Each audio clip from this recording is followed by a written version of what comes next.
who keeps telling y'all that y'all are too old to move abroad? In January, we started an 8-month countdown for us relocating from the States back abroad where we were for the last 8 years. People just act like it's the scariest thing they can imagine anyone doing. And I'm thinking it's scarier to stay than it is to actually relocate and start living and working somewhere else. But the bigger question is, why do we believe that 50 is too old? That's what we're taught. We're supposed to be at a certain point in our career. We're supposed to be at a certain point in life. We're supposed to have these certain achievements that were mapped out for us by our parents in our childhood. And I just don't think that path is viable any longer. Hey everyone, I'm Leah. I'm Justin. Welcome to our channel. We make videos to share with you what our life's been like since we decided to get up, get out, and get gone. So what does it take to move abroad at 50? You have to be realistic. You have to have some honest conversations with yourself. Like for real, for real. I think you need to really look into what is a need versus what is a want and clarifying the distinction. There's a difference between needs and wants in America and needs and wants of living abroad. Absolutely. So when Justin and I are talking about this, do you need a car when you have access to train, bus, the high-speed rail? Public bikes. Do you take that American standard of having a car because you're used to car culture, and do you take it with you to wherever you're going? I think you need to be realistic about that. Yeah. Do you really need a 5-bedroom home and it's just the two of us? And our first apartment in Taiwan was like the size of this bedroom here. One of the benefits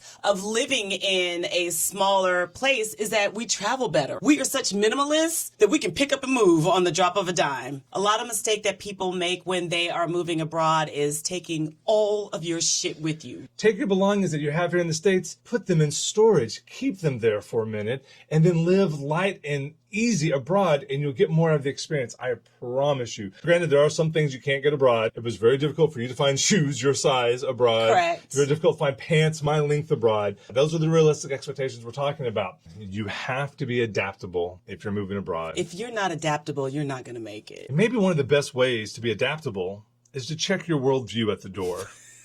You are a guest in a new country. They have a different culture. They're going to see things quite differently than how you see it. While teaching in Vietnam, there was an opportunity to talk about the Vietnam War. It ain't the Vietnam War. It's the war with the Americans. And that was like a big, oh, I should have known better. I felt very embarrassed. When we're talking about cultural differences, we're talking about things that are extremely different from the American culture. Oh, you're going to talk about loudness? Is that where you're headed? No, but we can. We don't have inside voices. I think that's one of the things that we loved about coming back to America, is that we could have a conversation and we can cut up and laugh and no one say anything. That's part of our culture, right? Our voices are not offensive to us when we are talking, and there's actually people who are louder than us. Who knew? Only Americans. Only Americans. But I can say of all 8 years and all of the countries that we have been through, our normal voices are offensive. There's not been a country where someone hasn't told us to lower our voice, has there? Yeah, they're very nice about it. The worst is when the lady told us to stop having fun. That is true. In the bank. We're like, really? Stop having fun. Stop having fun. She was not mad. a happy camper. Mad, I feel like she needed a hug.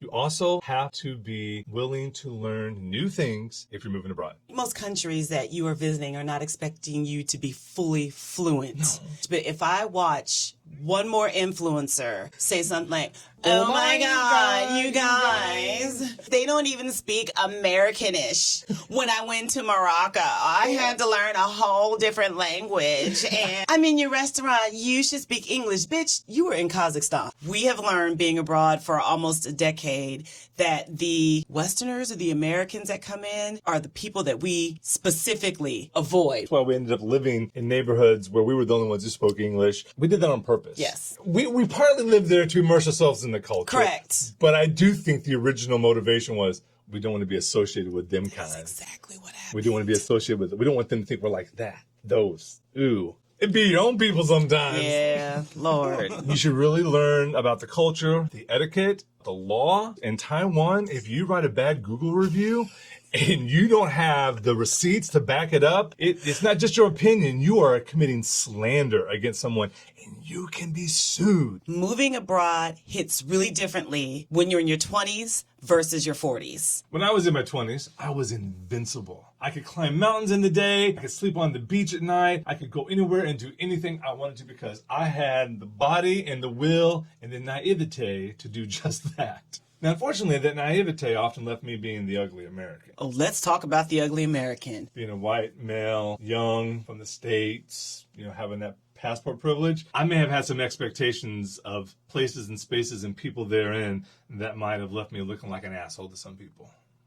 Fair enough. I think traveling abroad and at your 50s gives you an advantage. Number one, you are more experienced with life. You have had trials and tribulations and challenges that have made you smarter and wiser. I've matured. I've learned a lot along the way. That plays a role in how well or not well that you adapt to living in a different society. I think a clear advantage to getting up, getting out, and getting gone in your 50s, you have a more direct focus on what you want to achieve. You have maybe a better life plan mapped out, or at least you know what trajectory you want to go in. And you have goals, and you've had experience setting the goals and then achieving them. I mean, that comes with wisdom and experience. Does. I would agree. Another thing is you have to have age-specific considerations. I can no longer sleep on a pebble beach and save money. I have to spend $50, $60, $70, $100 for a hotel room. I kind of want to blame it on your bougie ass, but I'll take the blame. I will proudly say that I am now accepting of my limitations, and my body says, please sleep in a bed for fuck's sake.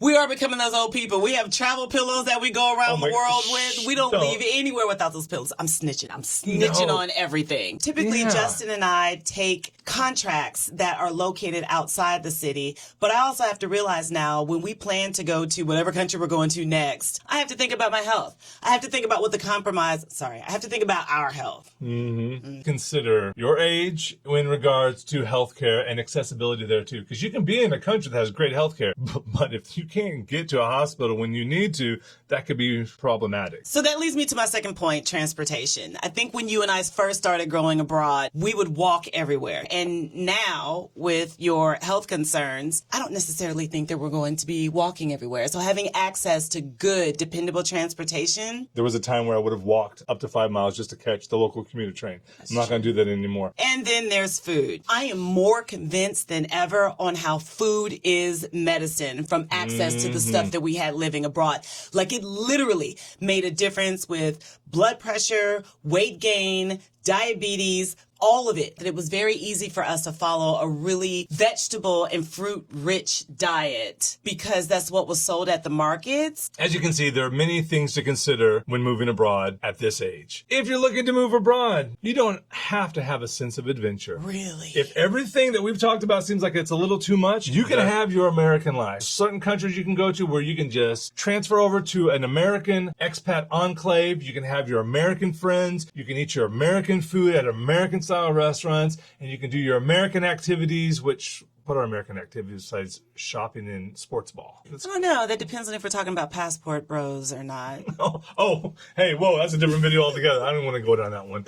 We think immersing yourself in the culture, learning about the countries in which you're a guest, might actually enrich your life in a way that would prove to be more beneficial than if you just kept it American the whole time. But you shouldn't let your age be a limiting factor. We're going to be making future videos to be as honest and transparent on everything that we are experiencing with moving abroad.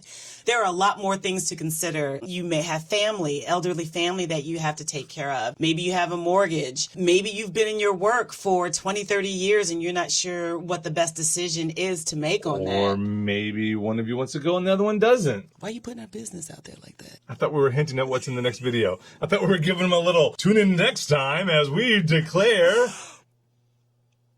So join us for this video right here while we confess our deepest, darkest desires. See you